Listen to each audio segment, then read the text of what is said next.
Merci beaucoup, cher Thibault. Merci au Club Idées Nations de me recevoir. Vous m'entendez bien? Impeccable. Bon, pour ma part, je suis effectivement officier de police judiciaire. J'exerce au sein des forces de la police nationale depuis 17 années. Donc j'ai pu voir, j'ai mis le nez très rapidement dans le syndicalisme policier, puisqu'il faut savoir que dès la formation, dès que vous mettez un pied en école de police, vous avez de suite les syndicats qui ont un créneau qui leur sont réservés pour venir vous démarcher et vous proposer immédiatement une adhésion au syndicat. Donc, la plupart des collègues sont, si vous voulez, directement encartés dès leur formation initiale. Parce qu'on nous explique effectivement qu'on est dans une profession particulière. Et moi, je me rappelle très clairement les différents intervenants. Mettez carte sur table en disant que si votre carrière, à un moment donné, veut avancer, si vous voulez avancer, prendre du grade, muter, ne pas être embêté, poser vos jours de congé, il faut être syndiqué. Sinon, vous serez forcément la dernière roue du carrosse de l'administration et vous serez le vilain petit mouton qui refuse de se plier au système. Donc, évidemment, j'ai adhéré comme tout le monde dans un syndicat. J'en ai pris un au hasard, puisque les syndicats en fait ont pratiquement tous le même discours. Ils vont simplement, alors ils parlent pas malheureusement à l'époque de défense des intérêts des personnels ou de la profession. Ils vont simplement parler représentativité et vous expliquer que s'ils sont majoritaires, vous avez plus de chances d'avoir du piston chez eux. Et si vous allez chez le petit voisin qui a fait moins de voix, vous aurez forcément moins de pistons. Donc voilà, j'ai adhéré moi à l'époque au syndicat national des policiers en tenue, qui était syndicat majoritaire, alors pas à Paris mais en province.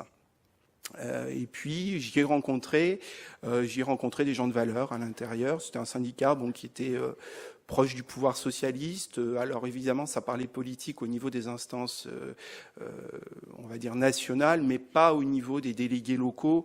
Les délégués locaux dans les services, essayer de défendre un peu le truc, essayer de passer des dossiers. Alors, il faut savoir que dans la police nationale, il y a une cogestion totale des carrières, c'est-à-dire que l'administration ne va pas avancer votre carrière en fonction des critères préétabli, c'est-à-dire votre ancienneté. On ne va pas vous muter parce que vous avez posé votre mutation avant, vous êtes plus ancien que l'autre.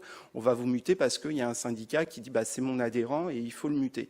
Donc si vous voulez, les règles et les critères où théoriquement pour l'avancement de carrière et les mutations, il n'y aurait pas besoin d'intervention ou d'intervenant syndical, sauf pour les dossiers à caractère sociaux, où là effectivement il y a des problèmes particuliers, où effectivement ce type de dossier pourrait être défendu par un syndicat professionnel. Mais après, pour le mouvement de mutation ou l'avancement pour monter en grade, naturellement il y a des examens à passer, vous avez l'examen, derrière il y a des listes d'attente en fonction des postes ouverts, naturellement, les choses devraient se faire normalement. Dans la police, ça ne se passe pas comme ça, c'est véritablement de la cogestion. Donc vous avez des personnes qui vont avoir un examen pour, admettons, accéder au grade de brigadier chef ou de brigadier major. Ils vont avoir eu l'examen il y a 2 ans. Ils vont passer devant quelqu'un qui a l'examen statutairement depuis 10 ans, qui attend et qui, lui, est dans le mauvais syndicat ou qui n'est pas syndiqué, donc qui n'arrive pas à avancer. Voilà un petit peu pour vous situer le fonctionnement, si vous voulez, du syndicat policiers. Donc, pourquoi on a des syndicats au sein de la police nationale? Parce la police nationale dépend du ministère de l'Intérieur. On n'est pas une force militaire, mais on est bien une force civile. On est au sein de la fonction publique d'État.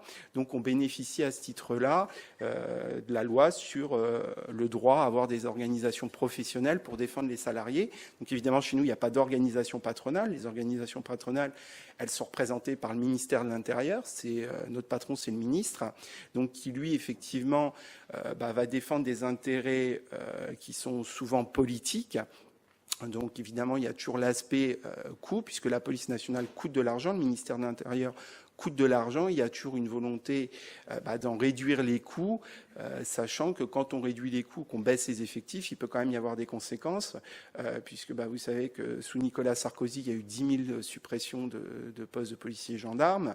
Aujourd'hui, alors évidemment, à l'époque, il n'avait pas été anticipé la possibilité qu'on connaisse la situation qu'on connaît aujourd'hui avec du terrorisme qui vient de l'intérieur. Et donc aujourd'hui, panique à bord, on se rend compte que les effectifs de police qu'on a ne sont absolument pas suffisants compétents, ne sont pas suffisamment non plus entraînés, équipés, formés pour faire face aux nouvelles menaces contemporaines dont on n'a pas évidemment pris l'ampleur.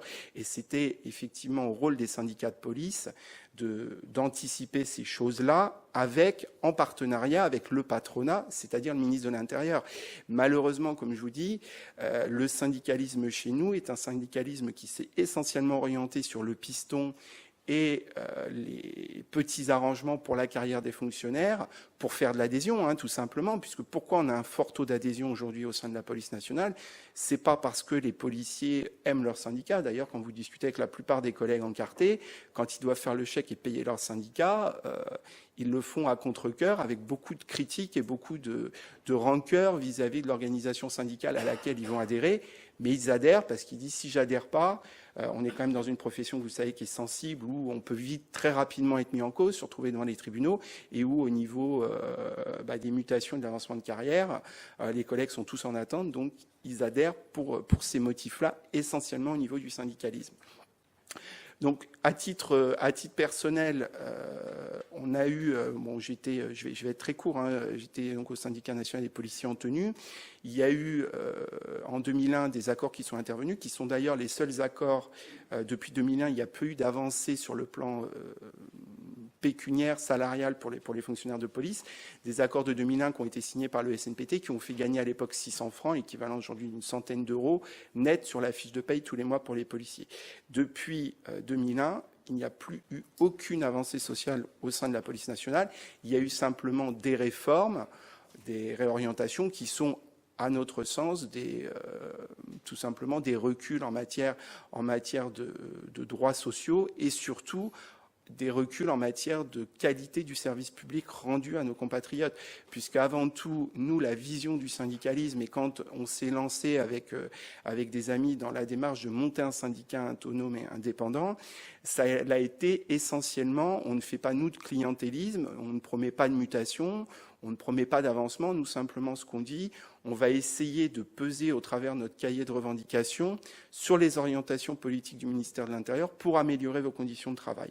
Donc on est avant tout une force de proposition. Alors il faut savoir que ça a été extrêmement difficile pour nous, puisque avant les fameux accords de Bercy de 2008, il n'était pas possible pour un syndicat qui se crée ou qui était même très ancien de se présenter aux élections professionnelles au sein de la police. Quand vous déposiez votre dossier, votre liste de candidats, le ministère de l'Intérieur, 2 jours après, vous envoyez un courrier en vous expliquant que vous ne justifiez pas d'au moins 3% d'adhésion au sein de la police nationale. Donc, on est sur un corps électoral à peu près de 100, un peu plus de 100 000 fonctionnaires. Donc, le ministère de l'Intérieur vous disait, il faut que vous me prouviez que vous ayez 3% de 100 000 personnes qui sont en jour de cotisation chez vous. Si vous n'êtes pas en capacité de prouver, d'amener cette preuve-là, je refuse votre candidature aux élections. Comprenez bien qu'il est extrêmement difficile de pouvoir faire des adhésions quand on vous empêche de vous présenter aux élections professionnelles. Donc, si vous voulez, le système a été fait de telle sorte qu'il n'était pas possible au sein de la police nationale jusqu'à 2008 de présenter une candidature d'un syndicat qui n'était pas affilié à une des 5 grandes confédérations, comme tu l'as rappelé Thibault. C'était la règle sine qua non.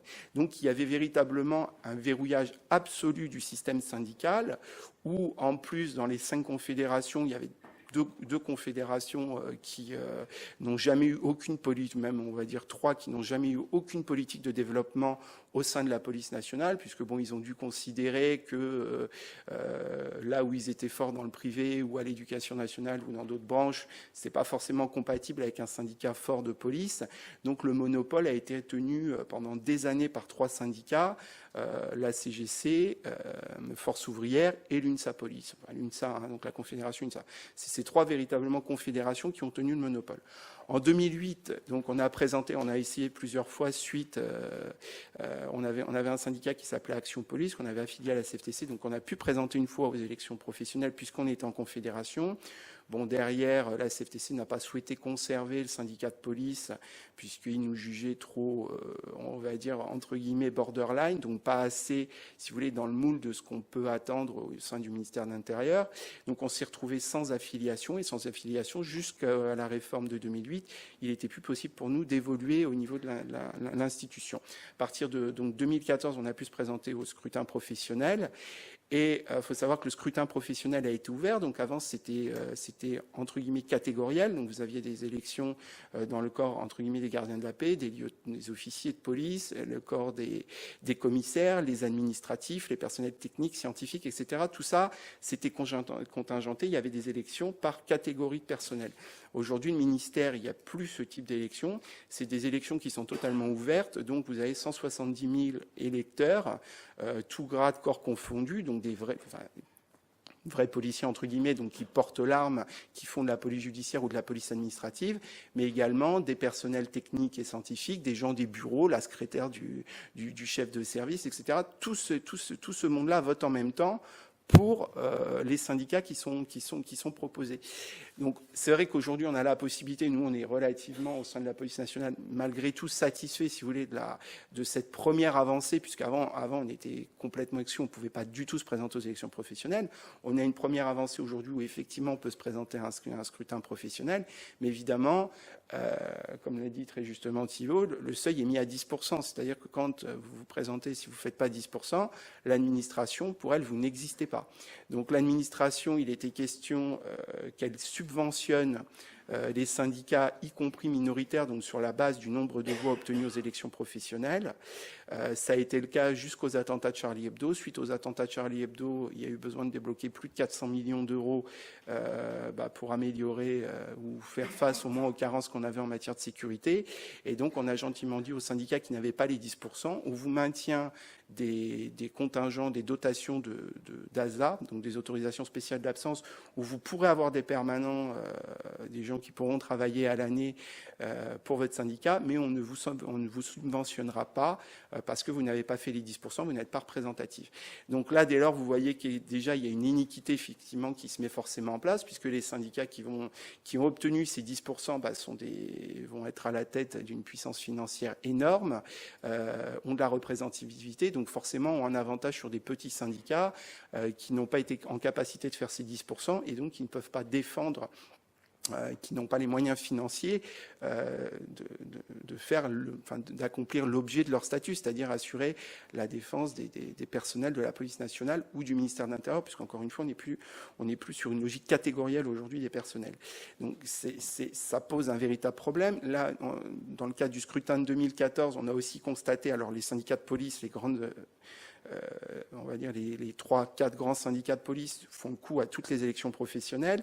Ils organisent de manière opportune, 1 ou 2 mois avant le scrutin, des grandes manifestations dans les rues. Donc quand vous voyez les manifestations de policiers, sachez qu'il y a le scrutin professionnel qui approche, puisque ça leur permet, si vous voulez, de capter l'attention médiatique, et donc ils bénéficient d'une couverture médiatique extrêmement importante, qui leur sert évidemment sur le scrutin professionnel.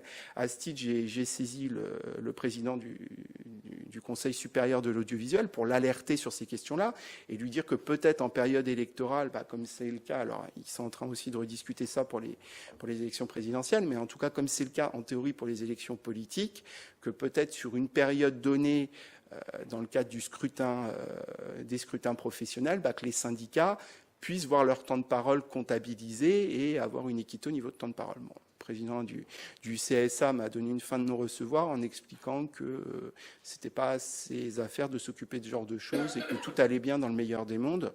Bon, c'est un vrai souci, encore une fois, sur l'équité.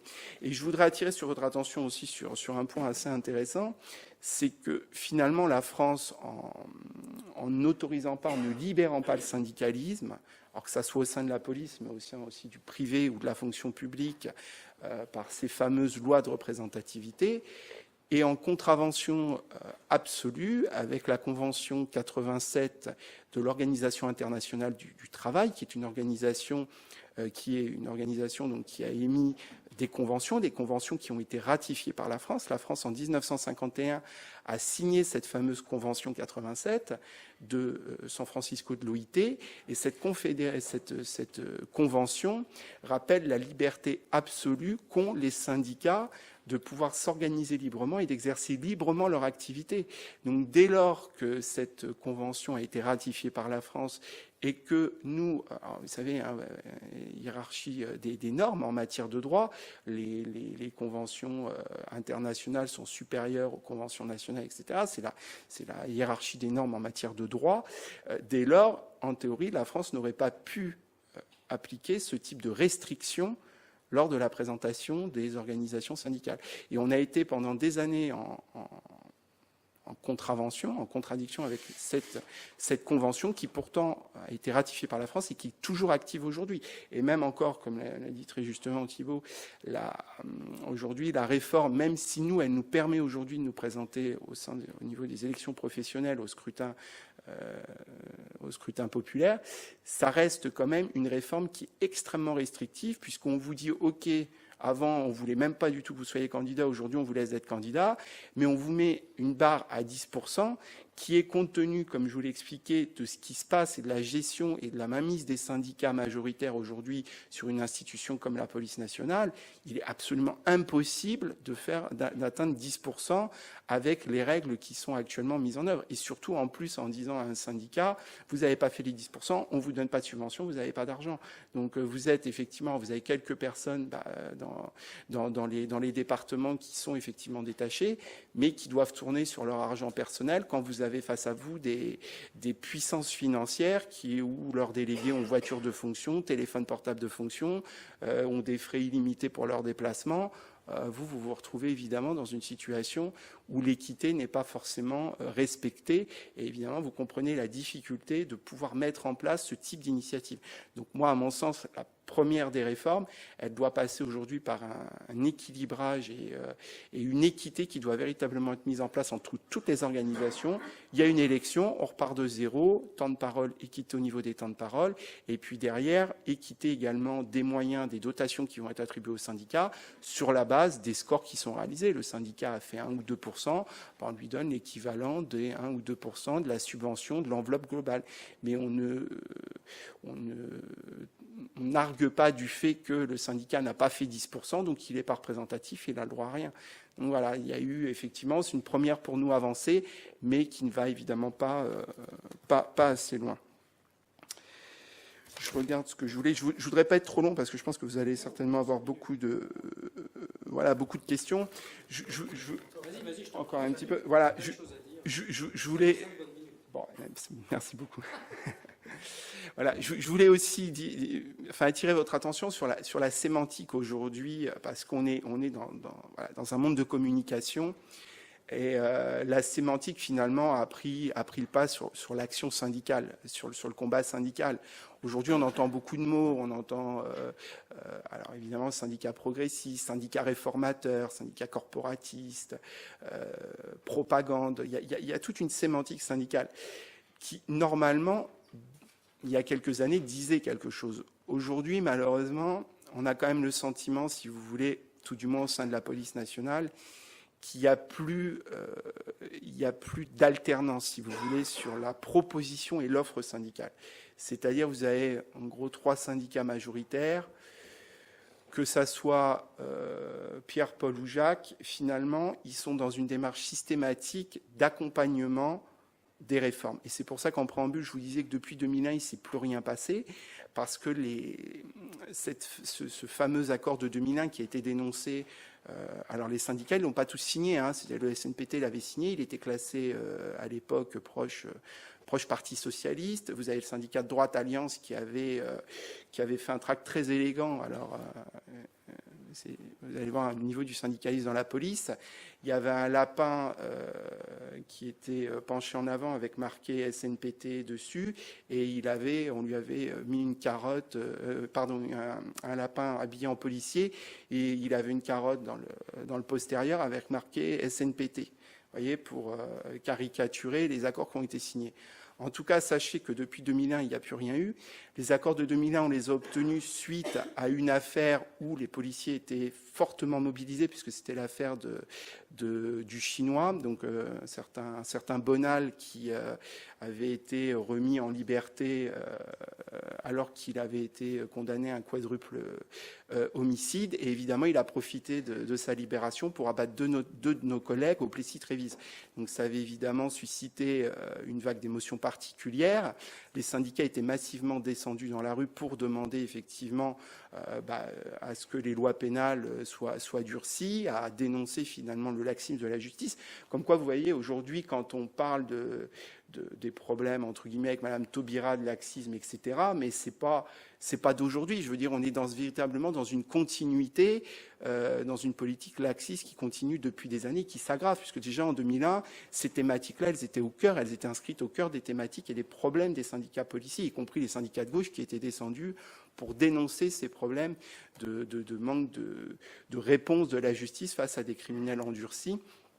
Et donc, évidemment, ça avait été l'occasion, si vous voulez, ces grandes manifestations avaient été l'occasion de demander des avancées en matière de salaire. Alors, c'est vrai que en matière de loi pénale, un syndicat de police, malheureusement, mais est-ce que les syndicats de police avaient réellement les moyens d'imposer aux députés de faire changer des lois et de faire infléchir le gouvernement ?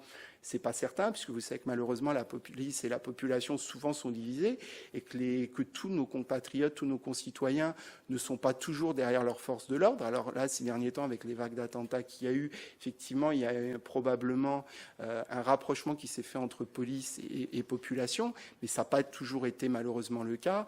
Et les syndicats de police, ils ont pris ce qu'il y avait à prendre, c'est-à-dire un peu d'argent. Mais on n'a pas pu malheureusement aller plus loin. Aujourd'hui, effectivement, c'est pour ça, je pense qu'il y a un véritable intérêt, comme l'a souligné Thibault, et c'est aussi l'essence même d'une démocratie, de dire libérons le syndicalisme. Il y a des personnels qui montent des syndicats, qui se présentent aux élections, on les met au même pied d'égalité, et puis après, que effectivement le meilleur gagne. Et que même si de toute façon une démarche comme la nôtre, comme le syndicat France Police, on sait très bien qu'on ne sera pas, même dans 10 ans, le syndicat majoritaire au sein du ministère de l'Intérieur, on en est conscient. Mais le rôle aussi d'un syndicat, c'est même s'il est petit, il est minoritaire, c'est pouvoir aussi peser dans le débat démocratique et pouvoir peser par ses revendications. Et dire et être, finalement, c'est gouverner quelque part, c'est prévoir. Et aujourd'hui, ce qui se passe, qui arrive en France, c'est quelque chose malheureusement qui n'a pas été prévu, qui n'a pas été anticipé par les gouvernements. Encore une fois, je jette pas la pierre sur tel ou tel. Je veux dire, les gouvernements qui se sont succédés ont tous la responsabilité de la situation actuelle. Le terrorisme, il est pas né le jour où François Hollande a été élu. Il n'est pas né le jour où Sarkozy est arrivé président de la République. Je veux dire, le cheminement, nous on le voit au sein de la police nationale, ça fait des années et des années. C'est-à-dire qu'on a vu qu'il y a eu un basculement lors des émeutes de 2005. Moi, lors des émeutes de 2005, on a été le seul syndicat de police à demander l'intervention de l'armée dans les quartiers et à dire attention, ce ne sont pas des émeutes à caractère social, sont des émeutes à caractère politico-religieuse. Derrière, il y avait, on le savait, on l'a vu, nous en tant que policiers, on avait les services de renseignement, les RG à l'époque qui existaient encore, qui ont constaté ça, qui ont vu, qui ont dit attention, c'est des barbus, et là je ne vise pas la communauté musulmane, je parle bien d'une minorité active, agissante, d'intégristes, qui ont manipulé les jeunes des quartiers pour les envoyer mettre le feu dans les quartiers. Et la réponse malheureusement de l'État, qui aurait dû être une réponse de fermeté par rapport à des actes extrêmement graves, ça a été malheureusement d'ouvrir le portefeuille et d'acheter la paix sociale en finançant des associations à caractère communautariste dans les quartiers. Et c'est malheureusement pas les services de police, c'est malheureusement pas l'État, la justice qui a rétabli l'ordre républicain. L'ordre républicain a été rétabli via les grands frères, certains imams salafistes qui ont dit aux jeunes c'est bon, on a touché le chèque, maintenant rentrez chez vous, vous pouvez calmer, parce qu'en plus évidemment ça nuisait énormément au commerce, notamment de stupéfiants. Les émeutes ne sont pas bonnes pour les affaires, elles sont bonnes politiquement pour toucher un chèque, pour obtenir des subventions, mais derrière, ça ne peut pas perdurer dans le temps, puisque le commerce de stupéfiants a quand même été très largement touché pendant cette période d'émeute. Évidemment, beaucoup de choses à dire. Je ne veux vraiment pas être trop long. Si vous avez des questions, de toute façon, on peut continuer un petit peu d'échange.